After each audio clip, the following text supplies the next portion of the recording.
د پښتونخوا په سیمه خیبر جمرود کې د پښتون تحفظ موومېنټ یعنی د پی ټی ایم د سوري د لاندې یو لویه جرګه ترسره کیږي.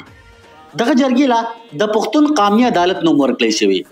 دغه جرګه کې د پښتونخوا د سیمې په زرګونو ولس په شمول د سیاسي ګوندونو مشرانو ګډون کړی. د جرګې مقصد د پښتون قوم یووالی دی. یاد دې وي چې دغه جرګه به د 3 ورځو پورې دوام لري. خیبر کې د پښتون قومي عدالت لپاره د سکیورټي هم کوټل ګامونه پورته کړی شوي. د پښتونخوا وزیر اعلی علي امین ګنډاپور هم د جرګې د میدان دوره کړي او انتظامیه ته د جرګې لپاره ټول سہولیات ورکولو هدایت جاری کړي. وزیر اعلی د جرګې د ولس لپاره د 15,000 کمبلو ورکولو هم یقین دهاني کړي. د پی ټی ایم مشر منظور پښتين هم 13 شپه راغونډې شوی غونډې ته خپل وینا کړې و او د پښتونخوا او د پښتون ناري اوچتي کړې وي.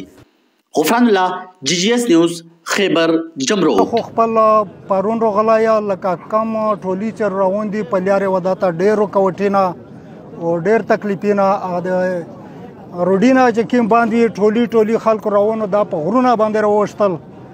لکه همیش خو ماشاءالله ځون ته اول ترتیب جوړ کړی و چې را په دغه ترتیب باندې درېنی ټولی سره نه وي په واجه باندې لکه داسې تکلیف نه دا ورته ملاو. خو لکه چې میش کوم ټولی روان دي وداته ډېر سخت تکلیفینا او رکاوټینا زوی په زوی لارې باندې هغه د باندې واجه نه په غرونه باندې راوختل.